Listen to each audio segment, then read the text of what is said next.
Daddy Brooke. And then it all happened again when I was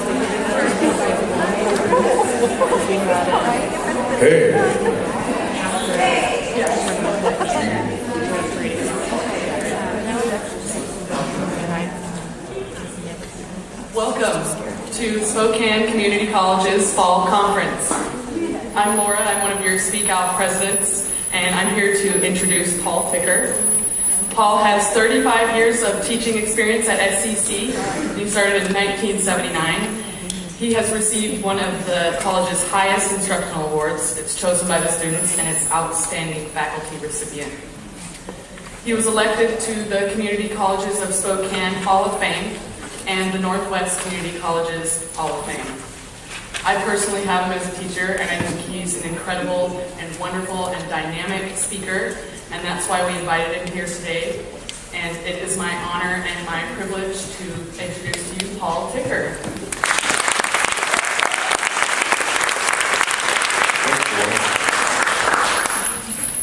Thanks for your kind words.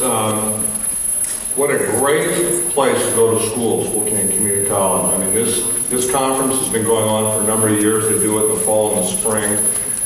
And you can see all the work that it takes to put something like this on, the decorations and all. But it really, I was walking across campus here today to come on over here, and you got all the leaves turning color, and you know, I'm just so impressed when I come to school here at Spokane and get a chance to work here at Spokane Community College about what they do for students, all the services available, and I really hope to take advantage of all the things that are available to you here at Spokane Community College. You know, getting a degree is not a real easy thing. If it was easy, everybody would have a degree and yours wouldn't be worth anything. And you're all going to run into a whole lot of hurdles along the way.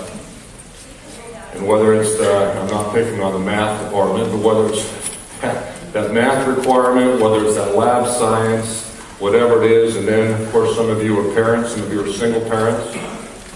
I haven't run into too many community college students that have way too much money in their pockets, so they have the financial issues.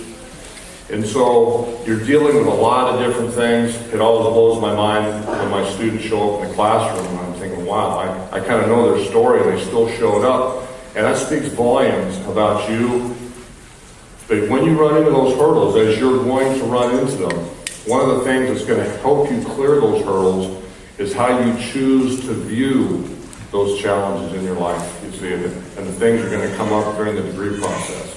And so this theme that they're talking about today, the whole thing about being positive and, you know, the whole gratitude piece is not a little thing. It's huge. It's huge.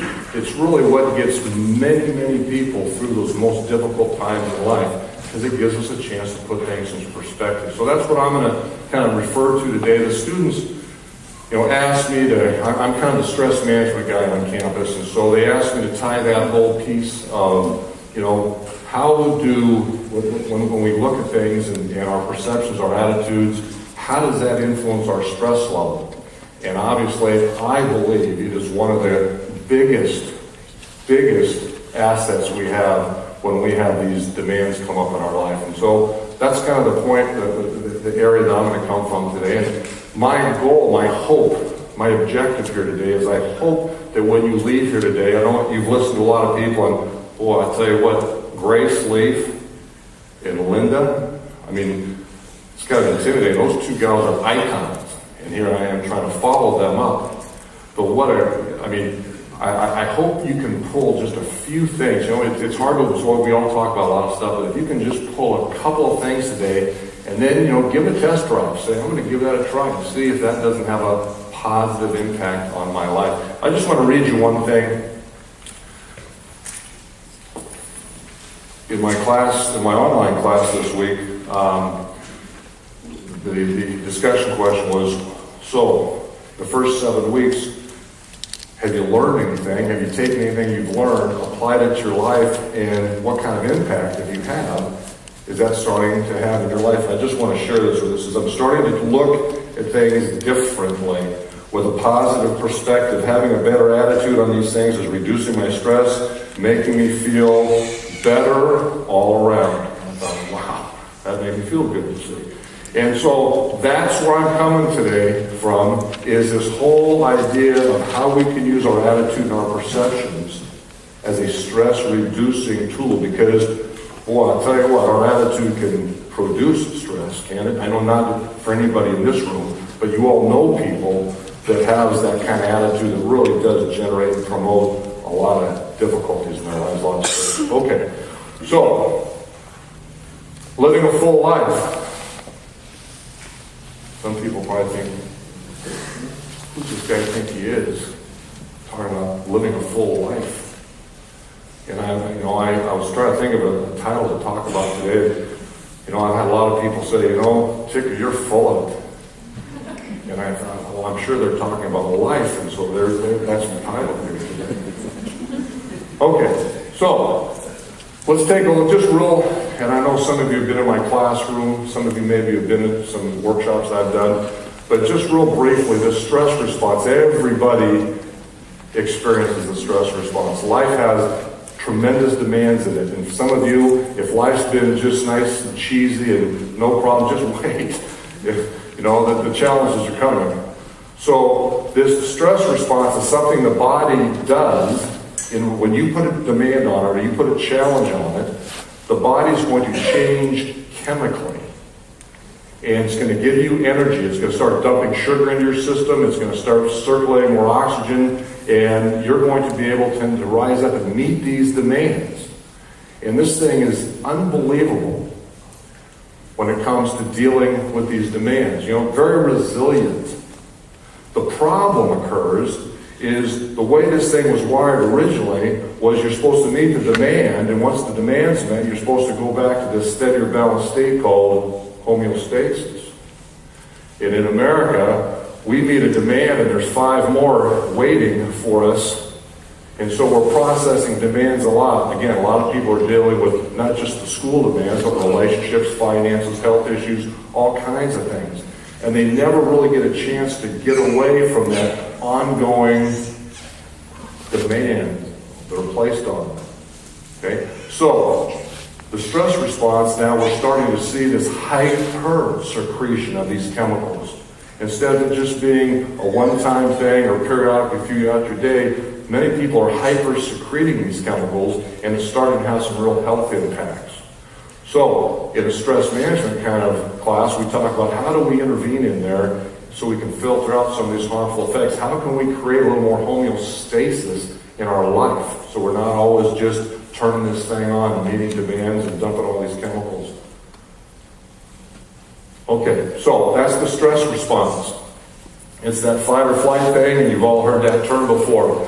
There's 2 things. There's this thing called distress, something that many of us can relate to. Distress is bad stress. Distress can lead to dis-ease, when the body's not at ease. So, there's another, and a lot of times people just, they put kind of a label on stress thinking, it's just a bad thing. And stress is always bad. Stress is terrific. Stress got you out of bed today. The demands on your list got you out of bed today. It's pumping sugar into your system. It's giving you the drive to get everything done. Terrific. The other side of that coin is called eustress, good stress. I believe that we can turn just about any event in our life into good stress. For instance, many of you in here might be struggling financially. You might have lost your job. The economy kind of swung south there for a while. Hopefully it's starting to come back a little bit. But many people their lives were dramatically disrupted. Some of you might be going through a divorce. Some of you might be dealing with who knows what. I believe that given those circumstances, if you pay attention, there are great things that can occur in your life because you went through those circumstances. And I know that sounds kind of crazy. I learned more about a dollar bill when I had Zippo. I was living in a plywood shed on the side of a barn. Man, a dollar bill, I could make a dollar bill scream. Okay? That's a great lesson. And so some of you in here that are struggling financially, and again, most college students are, You know what I have to say about that? Terrific. Learn as much as you can about how to budget your money. What's a priority? What's a need? What's a want? You don't need much. We want a lot of stuff. We don't need very much. But again, what I'm talking about here is a perception, aren't it? Some people see something and they're devastated by it. Two people can have the same exact experience. One person gets buried by the experience. Another person emerges from that experience a completely different person. Greater skill set, more wisdom, greater decision-making skills. So, as things come up in our life, we can let them bury us. And we all know people who get buried by things and they're still dealing with the same stuff year after year after year. Or we see people who emerge from challenging circumstances. And a lot of that has to do with how they chose to view them, how they chose to see it, their perception, if you will. And then, of course, that power of emotion is extremely strong. When you're overwhelmed, when you have too much on your plate, I call it more demands, not enough resources to meet that demand, lack of control, everything's kind of out of control. It's easy to be processing all kinds of emotions, bitterness, anger, resentment. Anybody relate to those? Okay? You all know. And when you get stressed out, you start processing a whole lot of emotions, don't you? Those emotions will trigger a physical response in your body. And that is that stress response. And so you may, just by processing those emotions all the time, just be pounding your body with these stress products and then therefore creating more risk for you for all kinds of these. 3 out of 4 doctor's visits are stress related. I don't even know that. 3 out of 4 doctor's visits. That's the American Medical Association. That means that this thing is causing a whole pile of problems with this thing. Okay, so real quick, and I know if you've been in my classroom, this is a little repetitive, but the performance curve, I think, I don't know, I wasn't. Okay. Sorry, I'm going to keep talking, but you can just move back here. There we go. Okay. So, if you look at this performance curve, you can see as the stress level goes up, so does the performance. So when you walk in and you have to go to work and you've got 2 or 3 people have called in sick today at work and you've got a lot of customers waiting for you, it's amazing what your body can do. It steps up and it meets the demand. And I don't know about you, but when I put a lot on my plate, it blows my mind how much I can get done in a day. This is a resilient machine. Okay?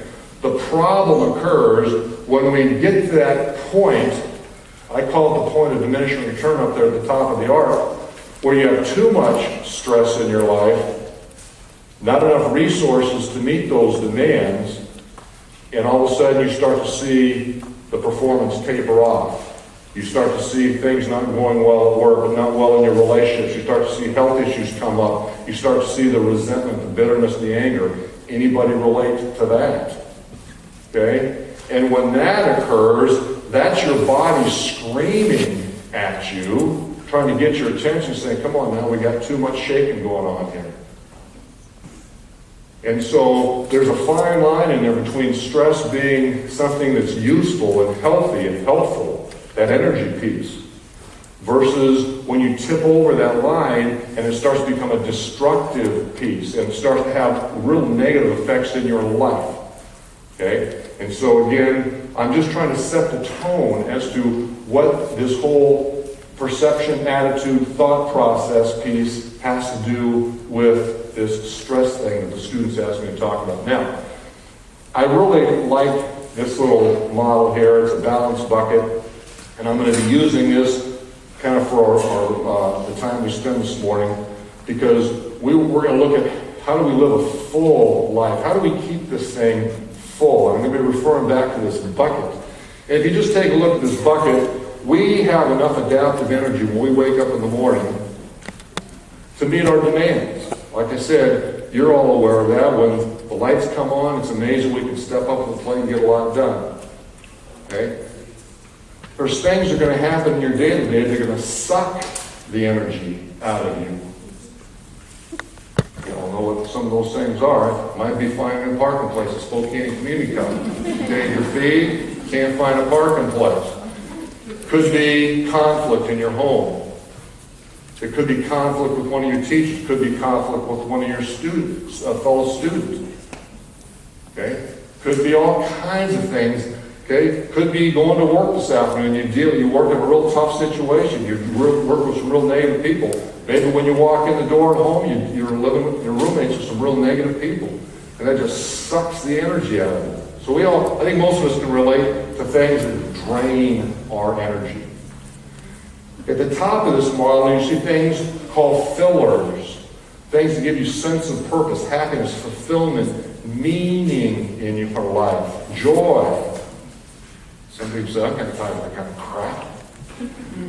And that's the problem with a lot of people's lives, is they can really relate to all these drainers going on in their life, and they never think about the things that give them sense of joy, happiness, fulfillment, meaning, that fill our bucket, you see. Now, I want you to take a look at this model, and if you have too many drainers sucking the energy out of you, and not enough fillers filling you up with this sense of purpose, happiness, fulfillment kind of thing, your energy level drops. And I know many of you in this room, this is week number 7 in the College Quarter of Spokane Community College. I know some of you feel like something's kicking butt, taking names, and your name's on the list. You're worn out. You're tired. There's a lot of demands going on here. And it just feels like it's nothing but drainers, demands. And so what happens is as that energy level starts to sink, this level called snake bite level, isn't that a great term? And I think we can all relate to that term, can't we? When you get worn out, when life gets extremely difficult, you have too many demands, not enough resources to meet those demands.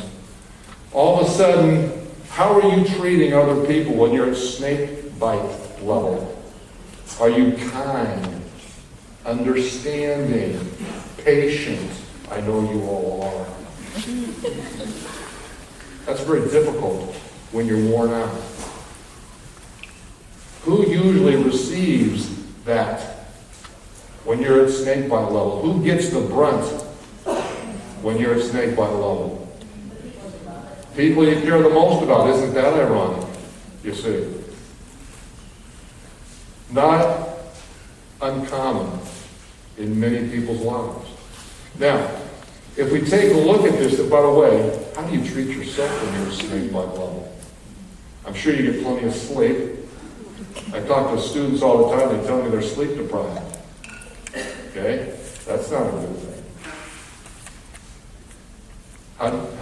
What kind of things do you eat when you're at snake bite level? I'm sure you put lots of fruits and vegetables, whole foods in your body to hydrate properly.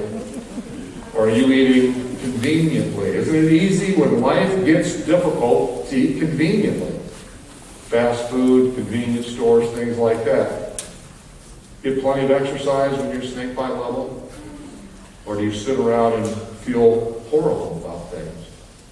You see where I'm going with this is when we're at snake bite level, the only way to raise that energy level back up is to fill in what we're missing. And what are we missing? Is we have way too many drainers and not enough fillers. So, do you take time daily? Does it go on your planner? I know you're all college students and you all carry a planner, right? Do you write into your day things that give you sense of purpose, happiness, fulfillment, meaning? Oh, and by the way, can some of those things that are drainers in your life turn into fillers? You hate your job. It's a drainer. Wow. The fact that you have a job. The fact that you can walk in the door and you can make a difference in every room you walk into. You see, if you maybe changed your attitude about your job might become a filler. Some people, not a chance. You maybe need a different job. Okay? But the point is, those little bundles of joy you bring home from the hospital, Can they be a drainer? But maybe they can be a filler also. How about going to school and all these demands that us teachers, aren't we just cruel people? We put all these demands on.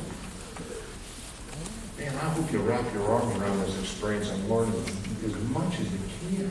This can be life-changing. Life-changing. You walk in the classroom with the right, I mean, come on, some people walk in and it's like, oh crap, I gotta go to school, I have to go listen to that idiot at 10:30, and it's all these, boy, how about if you decided you get to do something like that? That changes everything. I get to go to work. I gotta tell you, I love coming here. They don't have to twist my arm. I love coming to work. I tell people I got the greatest teaching job in America. Somebody goes, oh, what makes your job the best teaching job in America? I said, I make it the best teaching job in America. Your choice. Okay. So, how's your bucket? Do you need to be filling your bucket? By the way, nobody gives a rip about your bucket. Y'all understand that, right? Most people just want to put another demand on you.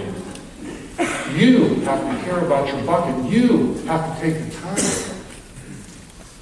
And many people say, I don't have time. That's the problem. I have my students do a time assessment class, and they have to, what are certain things you'd like to have more time for? How could you rearrange your daily schedule to make sure you get these things in your day? I mean, there's only 24 hours. You got to figure out how to put, if you don't take care of yourself, boy, is life going to get more difficult.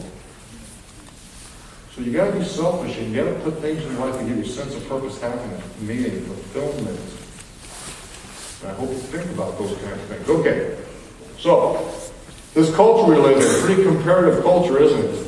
It's easy to turn the TV on and look at what a crappy life you have. Look at the piece of crap I drive.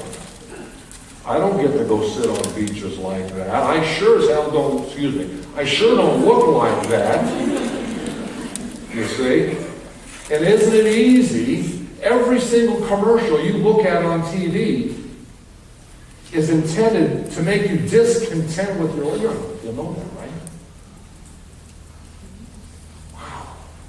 Why are we trying to satisfy what other people say is what life's all about? You see, that comparative piece, we got to turn that thing off. I mean, I hope the whole, and I'm not down on commercialism, but doggone it, we've got people striving to attain so many things, and then they get those things and they're so disappointed. And quite often they compromise their relationships and time with people they care the most about to pursue all this stuff. Our houses, nowadays our families are half the size, our houses are twice as big. You've got to fill up 4 times as much space with stuff. Advertising, all made to make you feel discontent with your life. You see? How about social media? How's that working for us? Is it? I mean, again, I've never been on a Facebook page, but I hear students talk about it all the time. And look what they've got, and look what she's doing, and it's people sharing all this stuff about themselves, and people feel like they're a loser. I'm not doing that. I don't get to do that stuff. I don't have that kind of stuff. Again, very comparative culture that we live in. It makes a lot of people discontent with their life. Plato says we all live in one of two tents, content or discontent. He gets a pick. Oh boy, what are you picking? You discontent? A lot of people are. And a lot of people feel like they're missing out. And a lot of people, that just stresses them out, you see? This whole concept of gratitude that they're talking about today. Are you grateful for what you have, or are you just ticked off about the stuff you don't have? See, when we focus on the stuff we don't have, then we're envious, we're jealous. That generates pretty negative emotions, you see. Oh boy, look what I have. I don't need very much. The fact that, oh boy, I got a car that's got 4 wheels and they move terrific. When I was a college student, I told my students I had a 54 Chevrolet pickup. Had 2 gears. Had to push it to start it every time. My wife on our first date, I'm hauling out faster, and she's back there pushing the truck. Okay? 2 gears had no driver's window, so when it rained, you had to put a garbage sack over your head. But you know, I felt like I was pretty dang lucky. I had a rig. Okay. So, comparative culture. Are you grateful for what you have? Or are you just envious about what you don't have? That'll drive you crazy. This is an interesting word, happiness. I asked my students, what makes you happy? And you know, it was interesting. It was relationships. It was positive people. It was all this positive stuff. Nobody ever said anything material. That was kind of interesting. What makes you happy? Do you know anybody who's happy? Well, I'll tell you what, find one of those happy people and sit them down. What the heck's going on in your life? Ask them. They'll tell you.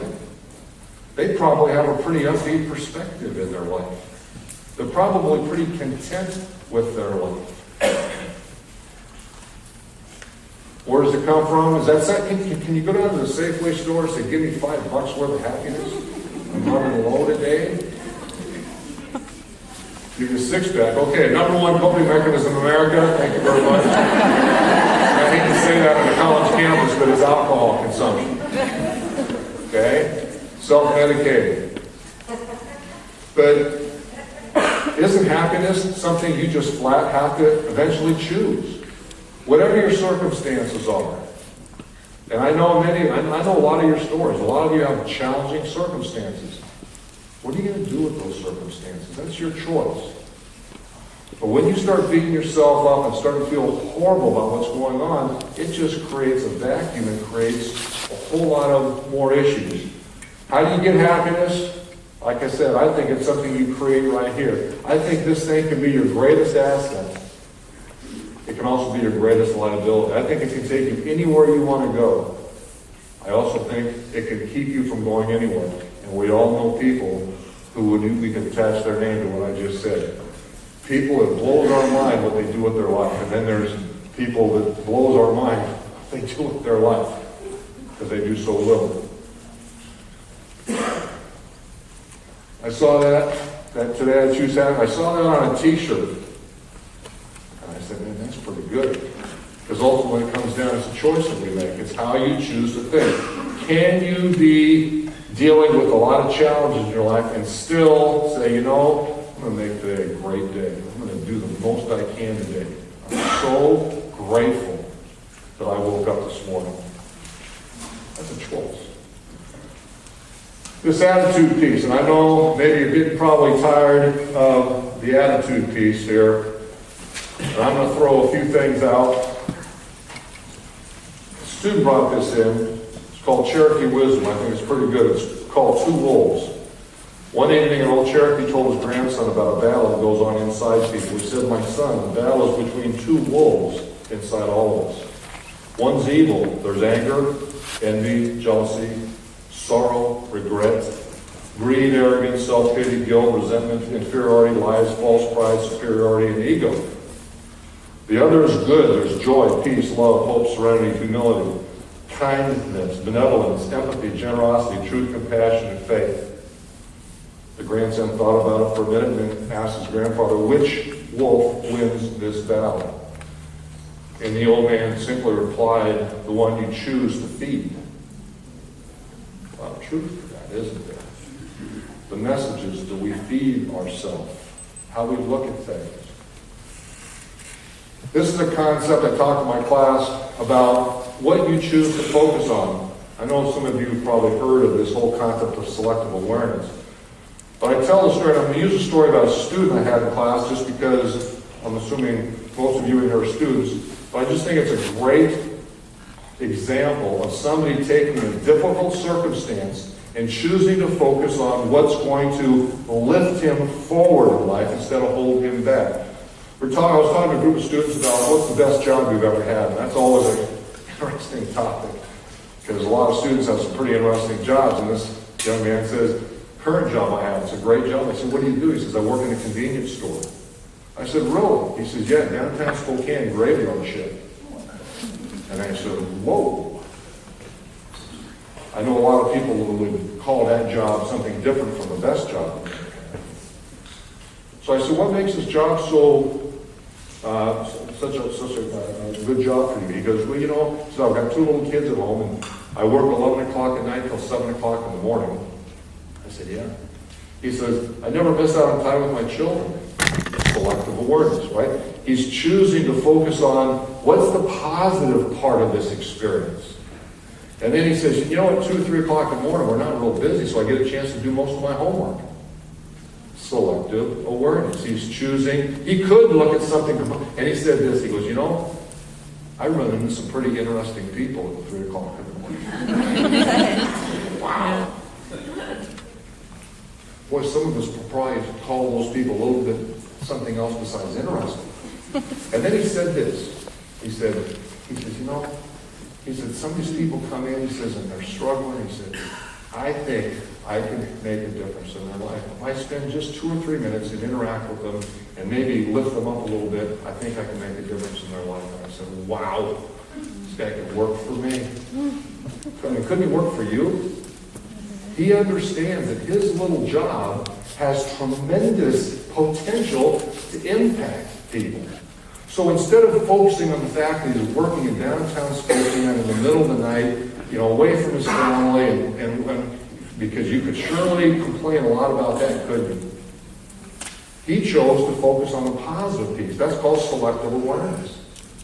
Is there a place in your life today where you're struggling? Maybe it's financial, maybe it's relational, maybe it's academically oriented. The math class, the lab science. And can you start to focus on the positive? What can you draw from this experience? What is going to be benefited in your life because you're going to jump through these hoops, you see? And focus on the positive piece. You will emerge with a greater skill set, more wisdom, selective awareness. It's a great tool. I know I was listening to Linda talk a little about the smile, and isn't that, don't you just love to run into people who smile? It lives there. You can be one of these people. Let me read you something else from a student.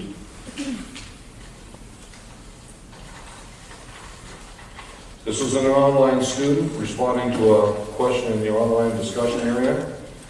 And we're talking about attitude, okay? There was a positive morale committee at my last job, and we had a seminar on how to maintain a positive attitude in a stressful working environment. One thing the speaker asked us to do was to keep a 1-week log on how many people you can make smile in a day. The goal was 30 a day. Well, I remember the first day my count was only like 5. The next day I was a little more conscious, and so I managed to add a few more. By the end of the week I was exceeding the goal, and it had become a habit. Now I make it a permanent goal wherever I go, the grocery store, lunchroom, at work, library, etc. Smiles are contagious. Change your life. And by changing her life, she's changing other people's lives. Wow. There's a lesson hiding in there someplace. Power of a smile. Unbelievable. Oh, takes me to another story. Real quick, if you'll just let me indulge here just a second. And this person might even be here, I'm not sure. Would have been last spring quarter, I had a student who had a job in a restaurant. Boss called her in, said you're a horrible influence on the crew. Nobody can stand working with you. I'm going to have to let you go. Okay? This person had a couple kids, was trying to go to school, was trying to survive. Life was kicking her butt. She was not a happy woman. She had a horrible attitude about everything. She was overwhelmed. And the guy, out of grace, he just said, okay. She came in, she still wasn't happy, but she said she pasted on a smile. You know, the old... She said one of the most difficult things she's ever done. She pasted on a smile. She called it fake it till you make it. And she went through that week, and she said the smiles got easier. And she said, and then as this thing went along, it changed how I viewed my job, and then it changed how my coworkers viewed me. She ended up being the manager. Everybody wants to work with her. Turned it around, you see. She had to make a choice. Power of a smile. It just starts the ball rolling down a different path, if you will. The whole compliment thing. I don't know if anybody else has talked today about this, but you want to improve the environment.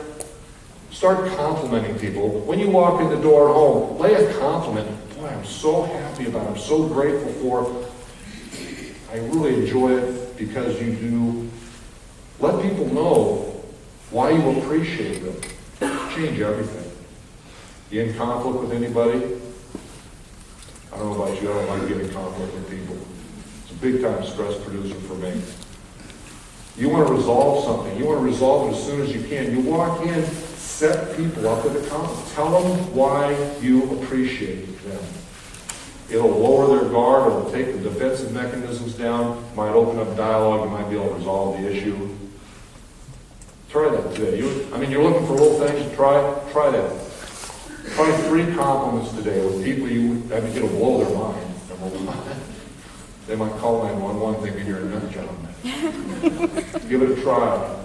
Might change your day. It'll definitely change their day. And then, of course, when you walk into a room, you infect the room. You need that. And maybe somebody's talked about this already. I missed it. The first 2 presentations that I was working. But I'll tell you what, people, when they see you coming, do they say, oh boy, here comes Ginger? Or do they say, oh crap, here she comes? That makes a big difference. Some people light the room up when they walk in, and some people light the room up when they walk out. You don't want to be one of those kinds of people. People who, if other people enjoy being around you, you're going to open up so many more doors for yourself. Did you know that? I was just reading an article, Procter & Gamble, Cisco Systems, 2 big companies here in America. They're talking about how they're promoting people now within their company, who's getting the raises, who's getting the promotions. And they said they are looking for people who draw other people to them. They're looking for influencers, is what they call them.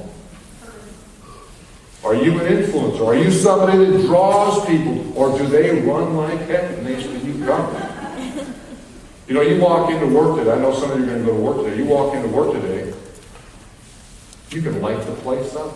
Oh boy, here she comes. I just love working on her shift. Change everything. Everything. By the way, who do you think gets the raises? Who gets the promotions? Those people get the promotions. Those people, because everybody wants to be around them. They create opportunities for themselves, and people who have the negative, bad attitudes, people run from those people, and doors close on those people. It's very apparent. Okay. So, I got to tell you, and I guess when people start feeling old, I know I'm done.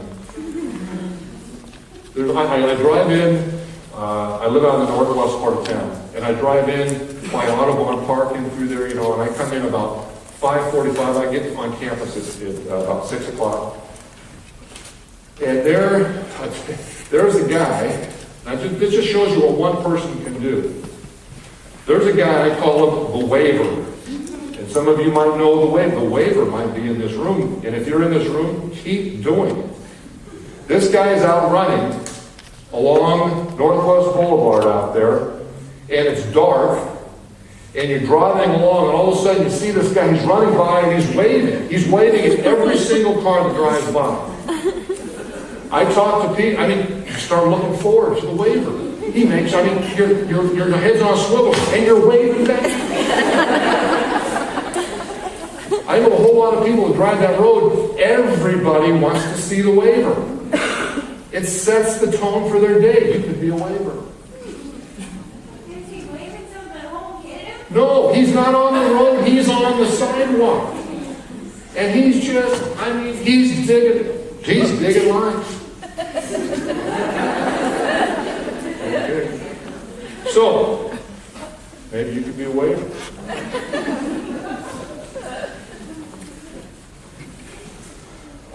Just the other side of the coin, I've been here a long time. I'm kind of the resident old guy. So I've seen a lot of people come and go. A lot of administrators come and go. And this just sticks out of my mind. Walking down the hall, and this same administrator, he wasn't here very long, probably a reason for that, but he would walk right by me. There'd be nobody else in the hallway. And he would walk by me and he'd have his head down like this. There's nobody else in the hallway. And I'd always stop me and say, "Good morning." And he would go, "Yeah." I mean, and I said, well, my goal was to get him to acknowledge me, to look up and say good morning. Now I'm telling you, this happened like 10, 15 times. Me and this guy would meet in the hallway, and I knew he knew I was there. But he always, and I'm thinking, man, I wonder how his day is going to be. I mean, what a bummer. What a bummer. I felt for him. I really did. Be a believer. Okay. I'm running, and this thing's supposed to be a full life. And I'm just getting to that part. Okay. Grateful. Right? Hope you're grateful, and I don't need to go down that road because I know Grace and I know Linda talked about but what are you grateful for? Oh, boy, there's so much to be grateful for. We live in America. Man, just look around, see other places. People die to get here. They would give anything they have to get here. It always discourages me when I hear people complaining. We have so much, and then you hear people complain. What are you grateful for in your life? I challenge you, write it down. Look at it once in a while. Get your mind on that stuff. Focus on that stuff. What are you grateful for? Who are you grateful for? Okay? Do you have special people in your life? I hope you acknowledge them. I hope you tell them how special they are. Don't take people for granted. Oh boy. You want to always tell people how you care about them. I'm running out of time here. Dan Miller, he was on this campus, spoke to the faculty at one time during an in-service thing. He's spoken to student groups here a number of times in this auditorium. Real briefly, his story, 18 years old, comes down with polio. Okay? So he's totally paralyzed. He had dreams, he wanted to be a PE teacher, wanted to learn how to fly, wanted to do all this stuff. And then he was totally paralyzed at age 18. Doctor said, you'll never walk again. You'll never take care of yourself. And he said, really? Went on and he got two degrees in PE, master's degree in PE. He went on and became a physical educator. Then he became a grade school principal. He learned how to fly. He did all kinds of amazing things with his life. If you've been in my class, you've seen the Dan Miller story. And here's the point, it wasn't his physical attributes that let him do anything he wants. Anything he wants. His greatest asset was this thing up here, his attitude. He could laugh at himself. He was persistent. He worked hard. By the way, he would fall down 15, 20 times a day going across the college campus, and you have to wait for people to pick him up. He couldn't get up on his own. It always blows my mind when we can't get students to show up on a Friday. Oh man, I want to get up there. Wow. Dan Miller was grateful for the opportunity. Absolutely grateful. He would light this room up when he walked in. He's a waver too, I'll bet. Real quick, I want you to think about this. I love dogs. Okay? And there's something about a dog, you could be the biggest chucklehead today, big idiot today, and you walk in your house at home and your dog's going to love you anyway, aren't they? They're going to lick you to death. They're going to wag their tail. Oh boy, here she is and here he is. Couldn't care less about what you did today. They love you right now. There's a lesson hiding in there someplace. Okay, now I get home, used to have our dog passed away, but the dog would always meet me at the door, and boy, just want to lick me. My wife, she didn't wag her tail and lick me, but in her way, she lets me know she's so glad I came home. And that's my obligation to her when she walks in the door. Now listen, this woman, she's a professional woman. She makes, you know, she has a great career. And, you know, she has a car. She knows how to drive. She's got a credit card, knows how to use it. She could be on a plane, go anywhere in the world she wants, and yet she comes home to this. It blows my mind. And I need to let her know that. Do you let people know that in your life? As your children, some of you are living at home with mom and dad. Do you let them know how grateful you are that they let you stay? You know, they don't owe you a peanut butter sandwich. If you're over 18, they don't owe you squat. If they're paying for your car insurance or your phone or anything, I hope you just throw your arms around them and just tell them how grateful you are. Let's be a little more like a dog, okay? This little girl lost her arm on the way to school. She lives in Sierra Leone, by the way. Landmine blew her arms off. And I don't know about you, but I didn't have to worry about landmines coming to Spokane Community College. How lucky are we that we get to, I mean, what a great place to go to school. There are so many people here that want to help you succeed. Take advantage of it. Wrap your arms around this opportunity. Don't let it go. Thankful. Coming up, isn't it? We call Thanksgiving, fourth Thursday. We give it, what, a couple hours. We eat a little, we stuff ourselves. And then we watch a little football. Half the nation's not real happy about it because their team lost. Let me just throw a little something different at you. When you get up tomorrow morning and you throw your legs over the edge of the bed and they work, you stand up and your body works. That's Thanksgiving. When your eyes work, when you see these beautiful trees out here, that's Thanksgiving. When you hear those birds chirping or whatever, or those little kids playing, oh, doesn't that just thrills me to hear kids play. It's Thanksgiving. See, every day, potentially every moment in your life is a great opportunity to be giving thanks for what you have. But boy, I'll tell you, the culture says, be disappointed. I want that, I want that. Oh, but look what I have, you see. Focus on that. Faithful, what is your commitment? Where is your commitment? You know, are you a faithful student? Are you a faithful husband? Are you a faithful employee? Okay? So, in other words, where do you commit yourself to? And then, of course, many of us here have a spiritual faith.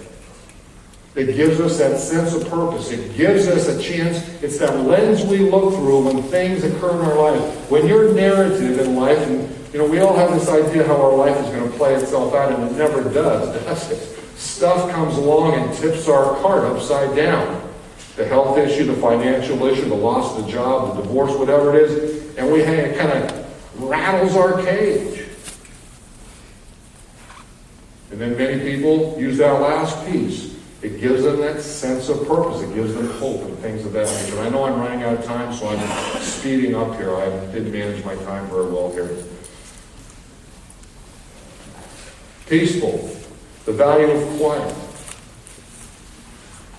I want everybody to be as quiet as you can right now.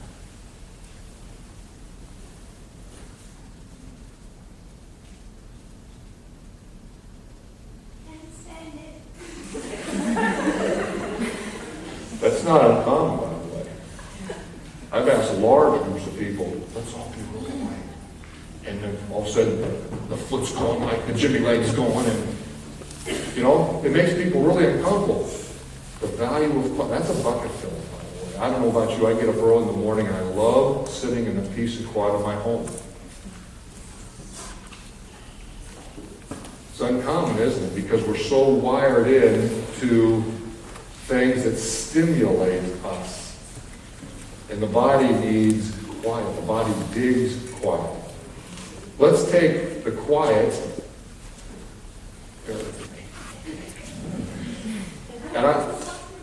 Okay. And I want you to be real quiet. I just want you to sit there. I want you to take a couple of deep. I want you to breathe in through your nose and breathe out through your mouth. Just take a big, deep breath. Just blow that out. Do that again. Big, deep breath. Blow that out. One more time. Big, deep breath. Blow that out. Feel yourself kind of settle into your seat. That's your body saying thank you. What if you did that before you walked in the door of work? You have a busy day coming up at work. What if you did that before you walked into work? Took 2 or 3 minutes, sat in your car, no radio, and just took a little more oxygen in, because your brain digs oxygen, and just did nothing, no thing for a couple minutes. See what that might do for you. Okay? And throughout your day, before a big test, before you walk in to resolve an issue with your roommate, or maybe before you walk in to deal with something with your children, take a little bit of time, take a deep breath. See if that doesn't get you to think with a little more clarity. Again, the brain digs oxygen, okay? Okay, I'm rolling here. I'm gonna... Boy, did I have a bunch of stuff. Okay. Okay.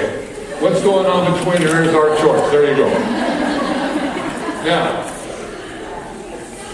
here's the point. Okay? You get to choose how you view things. You get to choose how you think. You get to choose what to focus on in your life. You get to choose what to be grateful for. You get to choose who you hang out with. Find the people that reinforce who you are. Find the people who are fun to be around. Be one of those people to be the people want to be around.